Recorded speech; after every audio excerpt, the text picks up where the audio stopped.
최근에 그 상가 건물 임대차 보법이 좀 많이 바뀌었습니다. 우리가 뭐 흔하게 일반적으로 생각하는 이제 보도에 많이 난 부분이 뭐 권리금 보호 이런 부분을 위주로 알고 계실 텐데 사실은 근데 그거와 별도로 뭐 여러 가지 뭐 대항력이라든지 그다음에 연체 차임 뭐 이런 부분들 자잘구레한 부분들이 상당히 많이 바뀌었어요. 그래서 그런 부분들을 이제 그 좀 섞어 가지고 사례를 한번 강의를 위해서 한번 사례를 한번 만들어 봤습니다. 그래서 그거를 말씀드릴 텐데요. 일단 갑이 을로부터 그 여의도에 있는 상가 건물 한 채를 50억 원에 매수하고 이전 등기를 이제 받았습니다. 그런데 이전 등기를 이제 받고 나니까 그 건물의 기존 임차인들이 이러한저런 이제 그 행동을 보이기 시작하는 거죠. 그래서 그런 그 사례들을 쭉 이렇게 나눠봤는데 일단 그 임차인 병의 경우는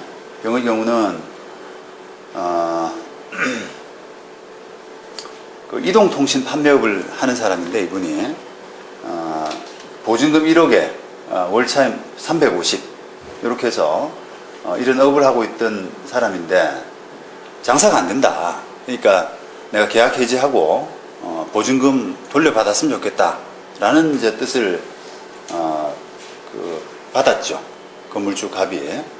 그래서 근데 이제 그 건물주가 볼 때는 기존 내 임대차 계약 자체가 좀 남아 있었어요. 2014년 5월 1일부터 2년간 해서 아직 남아 있었기 때문에 남아 있었고 이게 이 병의 임대차 조건은 비교적 그 갑으로서는 좀 마음에 드는 임대차 조건 자체가 좀 그 점포의 여러 가지 면에 비춰서 마음에 들기 때문에 좀 더 있었으면 좋겠는데 이 병이 이렇게 중간에 계약 해지를 요구하니까 이런 요구를 받아줘야 되느냐라고 하는 이제 그런 사례를 한번 풀어봤습니다.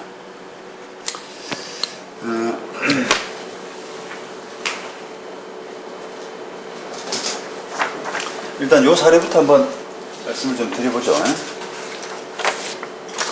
요거 드릴까요? 내가 넘겨드릴게요. 네. 필요하시면. 넘겨드려요? 네. 도움이 좀. 근데 이거는 제 생각에는 지금 다 들고 계시니까 네. 저 이제 안 보이실 안 보셔도 건데, 돼요. 네. 네, 이거 책 보고 가셔도 될까요? 네네. 그렇습니다. 책 보고 가셔도 네. 돼요. 네, 저 뒤에 갖고 가시고 저 칙사 있으니까요. 예, 드시면서 하시면 돼요. 이쪽으로 오세요. 이쪽으로 오세요. 자, 이런 사례 같은 경우는 아직 이제 계약 기간이 남았잖아요. 그러니까 자료. 계약 기간이 남았는데 예. 저 임차인이 장사가 안 되니까 나가겠다 이렇게 하는 것은 원래는 안 되잖아요, 그죠? 안 된다. 근데 간혹 그런 질문들이 있더라고요. 야, 임대차보호법에서 적용되는 임차인 같은 경우는 중도해지가 가능하지 않느냐 이렇게 또 잘못 생각하고 있는 경우가 있어요. 임대차보호법이 있으면은 뭐 임차인의 이제 그런 행동, 계약 기간을 무시하고 중도에 본인 사정을 이유로 계약을 그만둘 수 있는 것처럼 그렇게 착각하고 있는 분들이 계신데 또 그건 아니란 말이에요. 그래서 임대차보호법의 뭐 적용 대상 이제 우리가 상가건물 임대차보호법 환산보증금 기준이 있지 않습니까? 환산보증금 기준 이하든 이상이든 간에 이런 임차인의 일방적인 사정을 이유로 한 계약 해지는 안 되거든요. 그래서 그건 안 되는데 이제 건물주가 바뀌었단 말이에요. 이전에 이제 병으로서는 지금 기존 건물주 을하고 계약을 해놓은 상태인데 갑자기 이제 본인 의지와 무관하게 갑이 이제 끼어들어온 셈이거든요. 그래서 이런 이유를 해가지고 중도 해지가 가능하냐라는 이제 그런 논의가 있을 수가 있습니다. 근데 사실 이런 부분도 어떻게 보면 건물주가 계약 기간 보장해 주겠다는데 네가 어떻게 갑자기 나가냐? 네가 나갈 수 있느냐? 이런 이제 생각들을 많이 옛날부터 해왔어요. 근데 그 이유는 이제 이게 임대차 계약이라는 것이 이제 똑같은 건물이 있고 건물주가 뭐 갑이냐 을이냐 이게 무슨 상관이냐라고 하는 그런 이제 사고방식에서 을에서 갑으로 바뀐 이런 부분들이 별로 이렇게 그 계약 관계에 영향을 못 미친다라는 그런 이제 발상에서 나온 건데, 사실은 이제 그게 아니지 않습니까? 이 계약 관계라는 것은 두 사람 간의 특수한 어떤 그 신뢰 또는 자력, 이런 부분들을 평가해서 계약 관계가 유지가 되는 거거든요. 근데 마찬가지로 이제 그 건물주는 그대로고 임차인이 내 나가고 다른 사람 똑같은 조건에 넣을게 이렇게 하는 것도 마찬가지로 안 되잖아요. 왜냐하면 마찬가지 입장에서 임차인이 누구냐라고 하는 부분이 임대인 입장에서 굉장히 중요한 부분이거든요. 그래서 그게 안 되듯이 마찬가지로 그 건물주가 바뀌었다 하는 부분이 어떤 건물이 그대로 있는데 네가 뭐 딴소리 할 수 있느냐, 계약관계를 그대로 유지해야 된다 이렇게만 할 수 있는 부분은 아니란 말입니다. 그래서 기본적으로는 이게 건물주가 바뀐 걸 이유로 해서 임차인 입장에서는 중도 해지를 요구할 수가 있어요. 그게 이제 계약관계라고 하는 어떤 신뢰관계 이런 부분이 있기 때문에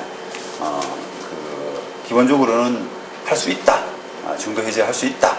다만 이제 그런 부분들이 잘 모르고 임차인이 이제 월세를 낸다든지 해가지고 마치 묵시적으로 또는 명시적으로 그 계약관계가 을이라는 임대인에서 갑이라는 임대인으로 계약관계가 이제 자동적으로 묵시적 내지 명시적으로 승계가 됐다라고 하면은 그 뒤에는 이제 안 되는 거죠. 그래서 그런 이제 정확하게 그런 자기의 상황에 맞춰가지고 만약에 나는 나가고 싶다라고 하게 되면은 건물주가 바뀐 걸 이유로 해서 즉시 이야기를 해야 돼요. 즉시. 그러니까 이런 우리가 즉시라고 하는 것은 뭐 1시간 내, 2시간 이런 의미가 아니라 명시적, 묵시적으로 이런 승계 합의를 했다. 임대차 관계 승계 합의를 했다라고 하는 그런 부분이 나타나기 전에, 그런 징후가 나타나기 전에, 외부적으로 이렇게 보이기 전에 그렇게 해야 된단 말이에요. 그래서 기본적으로는 이런 임대인 변경을 이유로 한 계약 해지는 가능하다라고 하는 것이 이제 맞습니다. 자, 그런데 외부적으로 이 대항력이라는 부분이 있거든요. 뭐 주택임대차보호법상의 대항력도 있고 상가건물임대차보호법상의 대항력도 있는데요. 이 대항력이라는 부분이란 것이 결국은 건물주가 바뀌게 되면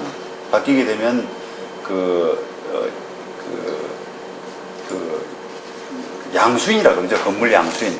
건물 양수인은 임대인의 지위를 승계한 것으로 본다라고 하는 그 법에 이제 조항이 있어요. 임대차보호법에. 그러니까 주택이든 상가 건물이든 임대차보호법에 그 조항이 있습니다. 그러면은 그 부분을 이제 어떻게 볼 거냐, 그 부분에 대한 해석을 어떻게 할 거냐라고 하는 부분에서 대법원 판례는 기본적으로 이 면책적 관계로 보여요. 그러니까 한 사람, 양수인은 임대인의 지위를 승계한 것으로 본다 이렇게 하면은 그 건물을 양수한 사람, 그러니까 매수인 쪽이죠. 새로운 건물주는 임대인 지위로 확 들어와 버리고, 그 다음에 기존의 그 건물주, 양도인은 거기서 훅 빠져버리는 그런 관계로 이제 대법원 판례가 해석을 하거든요. 그러다 보니까 양수인은 보증금 지위라든지 보증금을 반환해야 된다든지 계약기간을 지켜야 된다든지 하는 그런 부분에서 이제 임대인이 돼버리는 거고, 그 다음 반대로 양도인은 계약 소유권을 상실하는 순간 임대인의 지위에서 탈락해버려요. 그냥 임대인의 지위를 상실해버립니다. 그런 이제 약간 강제적인 그런 부분으로 법이 해석을 하고 있거든요. 그러다 보니까 그 대항력이 있는 임대차보호법이 적용돼가지고 대항력이 있는 그런 관계, 우리가 이제 종전에 이제 만약에 이 상가 건물로 기준으로 치면은 환산보증금이잖아요. 환산보증금 기준에서 기준 이하인 사람은 대항력이 있는 사람이거든요. 임차인이. 그러면은 건물주가 바뀌게 되면은 바뀐 건물주는 당연히 임대인의 지위로 훅 들어와 버리게 되고, 여기 기존의 양도인, 옛날 건물주들은 확 빠져나가게 되는 그런 관계가 있기 때문에 대항력이 있는 그런 관계에서는 임대인 변경이 중도 해지를 할 수 없는 사유로 작용을 하게 됩니다. 그래서 이 케이스 같은 경우는 지금 어느 경우에 해당되느냐라고 하면은 일단은 보증금 1억에 350이기 때문에 환산보증금이 지금 4억 5천이지 않습니까? 4억 5천이게 되면 임대차보호법의 환산보증 기준을 넘어서게 되거든요. 그래서 일단은 안 된다. 중도해지가 가능하다. 그렇게 일단은 생각할 수가 있어요. 자, 근데 요게 요번에 임대차보호법이 이제 상가임대차법이 바뀐 것 중에서 아주 중요한 부분이 바로 대항력과 관련된 부분입니다. 대항력. 이 대항력이 예전에는 우리가 그 상가임대차보호법을 생각을 할 때요, 상가임대차보호법에 나와 있는 부분들이 적용이 되느냐, 구체적인 임대차 계약에 적용이 되느냐라는 부분은 환산보증금을 가장 먼저 보셨으면 돼요. 환산보증금 기준으로 해서 지금 서울 같으면은 4억이죠. 예, 서울 같으면 4억인데 4억을 넘어선다 그러면 상가임대차보호법이 아예 보지 말고 민법만 보시면 되고, 그 다음에 4억 원이 미치다, 4억 원 미치다, 이하다, 4억 원 이하다라고 할 때 그때는 이제 상가임대차보호법을 봐서, 상가임대차보호법이 민법의 특수한 규정이기 때문에, 특별 규정이기 때문에 거기 적용이 되는 게 있으면은 먼저 적용하고 없으면은 민법을 보고 이렇게 하는 구조였거든요. 그래서 환산보증금 그 법 자체가 환산보증금 기준으로 해서 보호되느냐 마느냐, 임대차보호법을 적용하느냐 마느냐 하는 그 기준을 딱 삼았어요. 딱.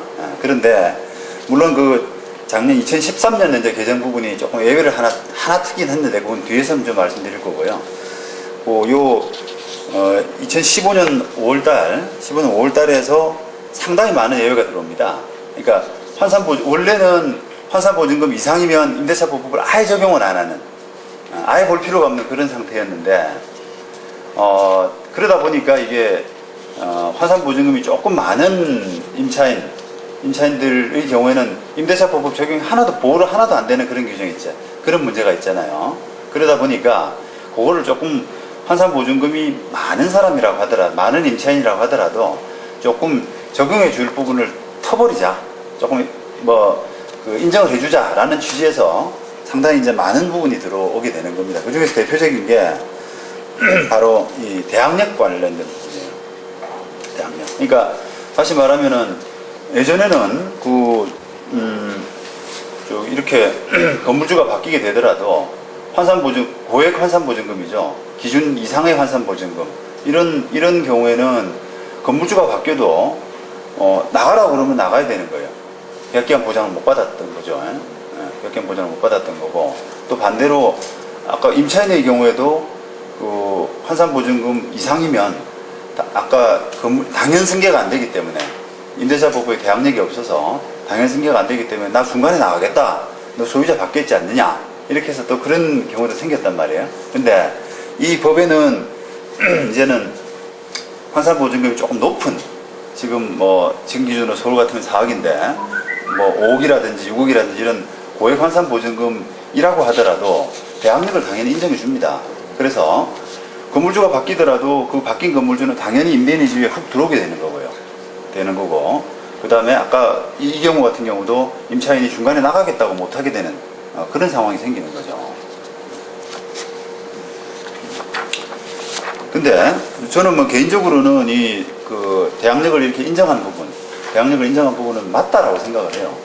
예전에는 상가임대차보호법의 모든 그 대항력 우선 변제권 그런 것들을 다 환산보증금 기준에 맞춰서 이렇게 했는데, 그 기준으로만 잘랐는데, 사실 대항력이라고 하는 부분은 우리가 사회통념상으로도 건물주가 바뀌게 되면 대부분의 경우는 다 그냥 승계를 하거든요. 승계를 하는데 그게 법에서는 일단 인정이 안 된다. 일단 대항력은 없다. 그 다음에 그러면 어떡하냐? 그럼 두 사람 간에, 사고 파는 사람들 간에 합의로 가야 된다는 그런 부분이 있었어요. 그러다 보니까 이게 이제 건물주가 바뀌면서 명도가 좀 이렇게 필요한 건물주 같은 경우는 승계 합의를 안 하고요, 그냥 내보내는 식으로 가거든요. 그 다음에 그렇게 되면 이제 기존의 건물주, 임차인하고 계약했던 기존의 건물주는 손해배상의 부담, 이런 부분을 좀 안게 되는 거고요. 근데 워낙 그게 이제 매매가에서 승계 안 한다, 임차인 승계 안 한다 이런 식으로 적어놓고 그 매매가를 충분히 주게 되면은 손해배상의 부담을 좀 각오하고 서로 하는 겁니다. 그럼 결국은 나중에 이제 임차인이 손해배상의 그런 쪽으로 손해배상 쪽으로 이제 해결을 해야 되는데 손해배상이 이제 원만치가 않은 거죠.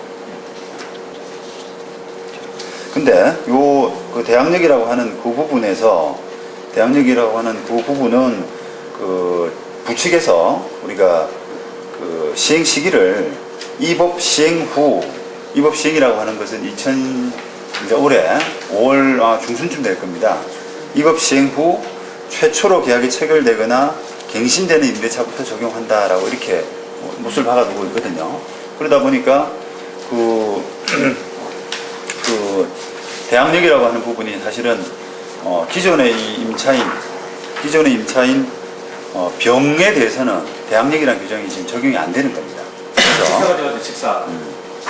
그래서 결국은 이 병 같은 경우는 이 바뀐 건물 상가 건물 임대차보법의 뭐 적용 대상도 아니기 때문에 중도 해지를 할 수 있다. 그러니까 갑으로서는 보증금을 바로 반환해야 된다. 이런 이제 법률 결론이 나오는 겁니다.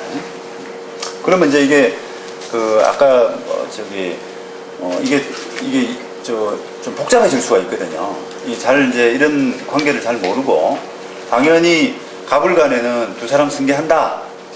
두 사람 승계한다. 이런 식으로 임차인 승계한다. 이런 식으로 두 사람이 합의하고 당연히 이제 그 기존 임대차 계약대로 갈 것으로 생각하고 이렇게 계획을 스케줄을 짜거든요. 근데 갑자기 임차인이 장사 안 된다고 그래서 나가버린다 그러면 이게 수익률의 차이가 생기잖아요. 그러다 보니까 그 수익률의 차이가 나중에 이제 산 사람으로서는 조금 그 예상치 않은 그런 문제가 있어서 이걸 가지고 종전 건물주, 여기서는 을인데요. 종전 건물주 을에 대해서 계약 해지를 할 수 있느냐, 계약 해지를 할 수 있느냐, 아니면 손해배상 청구를 할 수 있는 대금 감액을 청구할 수 있느냐 하는 그런 문제로 이제 귀결이 될 수가 있습니다. 근데 보통 일반적으로야 그 수익률의 차이, 조그만 수익률의 차이를 가지고 계약 해제까지 할 수는 없겠죠. 계약의 중대한 부분에 위반 내지 착오 이런 것 가지고 이제 계약 해지나 취소가 가능하기 때문에 그 계약을 뒤엎기는 힘들고 그거 가지고 조금 이제 그 돈을 돌려받을 수 있는 손해배상 청구할 수 있는 그런 정도의 이제 또는 그 거래를 담당했던 중개업자에 대한 손해배상이라든지 이런 부분들이 좀 이제 문제가 될 수 있습니다. 그래서 그런 부분들을 이제 그 문제점을 미리 좀 미연에 방지하기 위해서는 이런 임차인 승계가 가능한지 이런 부분들을 좀 미리 좀 알고 계시는 것이 당연히 필요할 것 같습니다. 네. 매매 계약에 임대차 계약을 승계한다 이렇게 이제 들어가잖아요. 네. 방금 말씀하신 대로 요거 불러가시면 좋을 것 같아요. 안 들리죠, 안 들렸어요. 네. 보통 이제 매매 계약서에 임대차 계약을 승계한다 이렇게 많이 들어가잖아요. 근데 방금 말씀하신 대로 이제 대항력이 없는 임차인들 경우에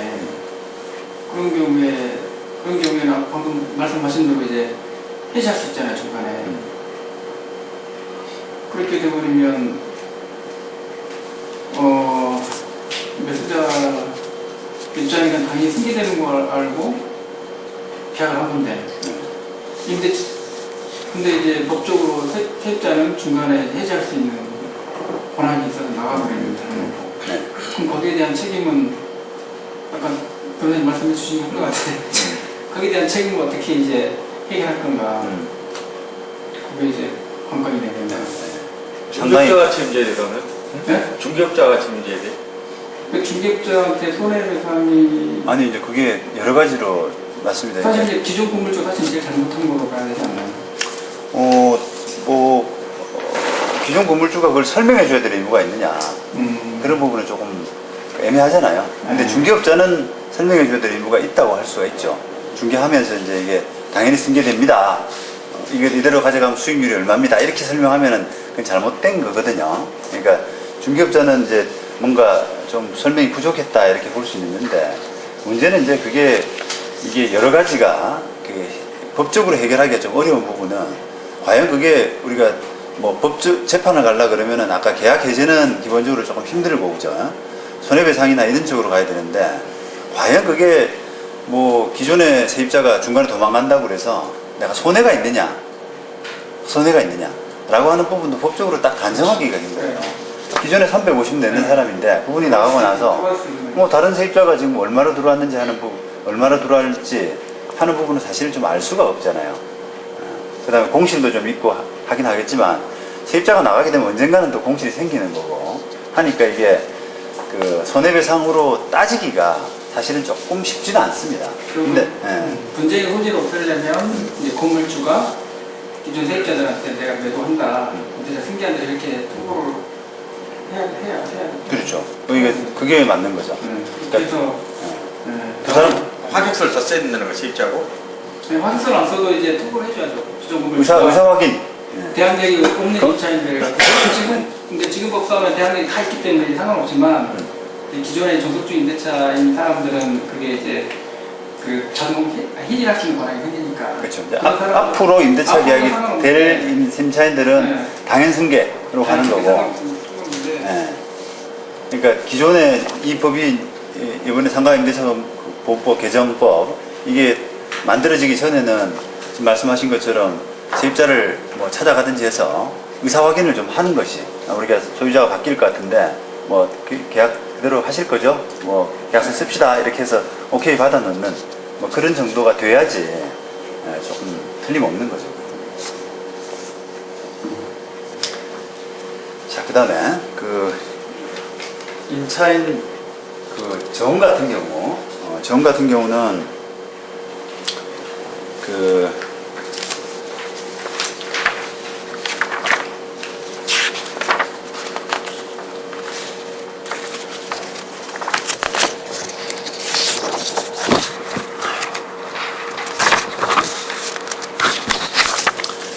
임차인 정 같은 경우는 이제 그 둘이가 있는데요.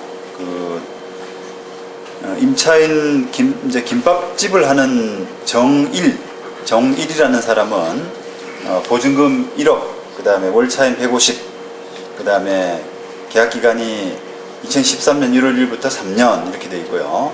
그 다음 미장원을 하는 정이라는 사람은 임대차 보증금 1억, 월차임 350, 그 다음에 역시 계약 기간은 2013년 1월부터 3년 이렇게 돼 있는데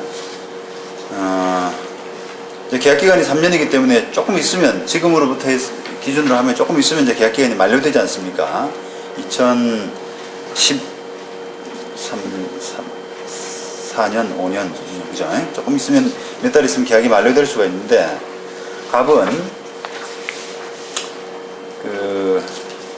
이 정이라는 그 임차인이 그 월세가 좀 낮다고 생각을 하기 때문에 빨리 좀 명도를 받고 다른 사람으로 좀 바꿨으면 하는 이제 그런 마음이 있는 거예요. 그래서 이 계약 기간 만료되는 2015년 12월 31일 그래서 2015년 12월 말일에 인도 청구 내보낼 수 있는가라고 하는 이제 그런 그 질문인데 일단 뭐 계약 기간이 끝나면 원칙적으로 나가야 되잖아요. 그죠? 원칙적으로 나가야 되는데,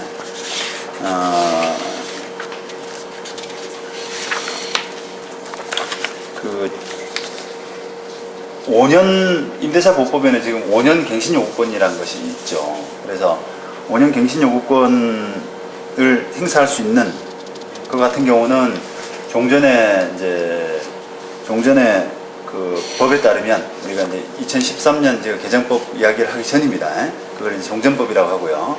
종전법에 따르면은 환산보증금 이하인 임차인에 대해서만 그게 적용을 받았었거든요. 계약갱신요건이. 그러니까 정1 같으면은 지금 서울 기준에서 그 환산보증금 이하고요.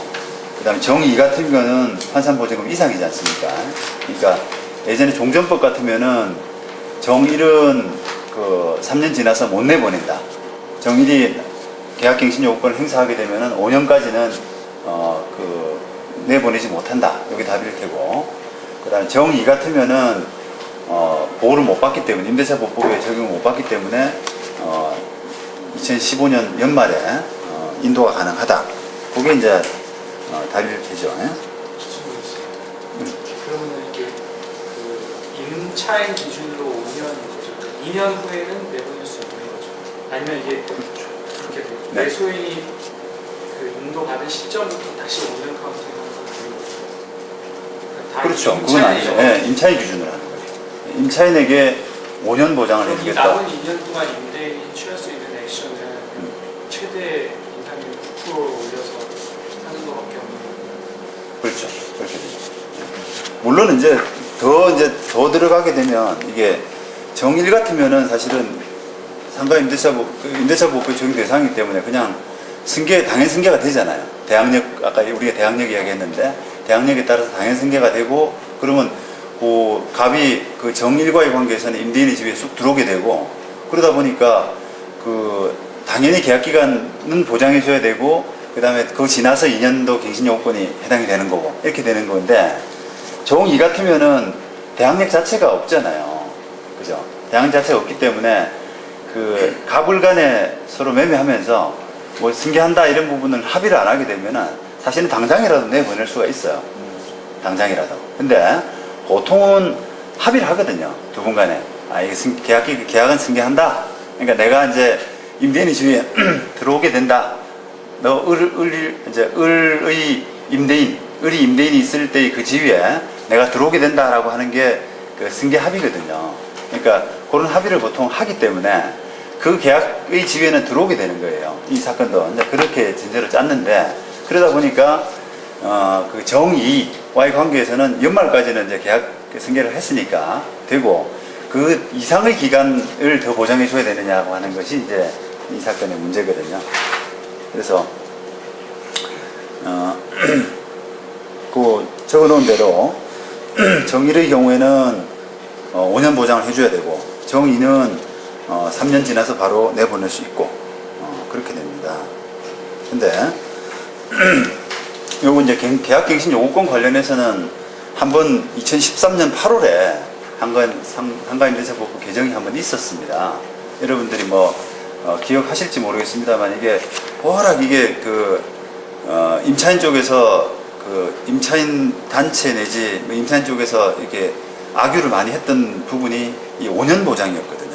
임차인으로서 최소한 5년은 보장해야 되는 거 아니냐. 그게 환산보증금 이하 서울에서 지금 환산보증금 이하가 얼마나 되느냐.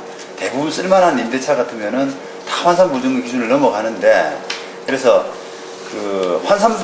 계약갱신 요구권, 그러니까 저거 말하면 5년 보장이지 않습니까? 쉽게 말하면 5년 계약갱신 요구권에만큼은 환산보증금에 구애받지 말고 보호해주자라고 하는 그런 논의가 강했어요. 그래가지고 개정이 된 게 2013년 8월입니다. 그게. 그래서 그게 들어왔어요. 그 법에. 그래가지고 그 법에 따르면은 이제 환산보증금이 환산보증금을 넘어서는 임대차라고 하더라도 5년을 이제 보장해줘야 되는 5년을 보장해줘야 되는 그런 그걸로 이제 변화됐다는 거죠. 근데 이 법을 만들고 나니까 이제 하나 문제가 생겨버렸어요. 지금처럼 건물주가 바뀌는 경우에는 대항력이 없지 않습니까? 환산보증금 기준이 높으면 2013년 8월의 법은 지금 2015년 올해 바뀐 법은 대항력을 인정했지 않습니까? 고액 환산보증금이라도 대항력을 인정을 했습니다만 2013년 8월에 그 개정된 상임법은 종전법을 딱 하나 고친 거거든요. 종전에는 환산보증금 기준으로 해서 낮은 것만 임대차법을 적용하고 높은 것은 임대차법을 하나도 적용 안 하는 그런 구조로 만들어 놨었는데 그게 아까 말씀드린 5년 갱신 요구권의 악유가 너무 강했기 때문에 그걸 하나를 유일하게 외쳐준 게 2013년 8월이에요. 그래서 그게 환산보증금에 불구하고 5년은 보장해주자라고 해가지고 유일하게 하나 들어왔거든요. 근데 이제 그걸 예외를 터놓으니까 문제가 생긴 게 건물주가 바뀐 경우에는 해당이 또 안 되는 겁니다. 건물주가 가만히 있고 그냥 그대로 갈 때는 이 건물주하고 계약을 했는데 건물주가 계속 있는 한은 이 건물주한테 5년 보장을 해주세요. 이렇게 가능한데요. 고액 환산보증금의 경우에. 가능한데 중간에 건물주가 털커덕 바뀐 거예요. 그러면 바뀐 건물주가 너 나가. 5년 안 됐는데요. 계약기간이 뭐 2년이든 3년이든 우리가 보통 그렇게 하지 않습니까? 예? 그러면 그 계약기간이 마치고 나서 너 나가. 이렇게 해버리면은 나가야 될 수밖에 없는 그런 경우가 생기거든요. 대항력이 없기 때문에 그런 경우가 생기는 거죠. 그래서 이게 또 문제다라고 해서 악유가 계속 생겼어요. 이게. 분쟁이 생겼어요. 법이 절름발이다. 법이 문제가 있다. 이래가지고. 그러던 차에 이제 이게 바뀐 게 올해입니다. 올해 5월에 대폭 바뀌어버렸죠. 대항력이 아예 싹 돌아버렸습니다. 그냥. 싹 돌아버렸어요. 그러니까 원래는 이제 맨 처음 논의가 갱신 요구권을 5년 보장해주자. 환산보증금에 불구하고 요 논의에서 터졌는데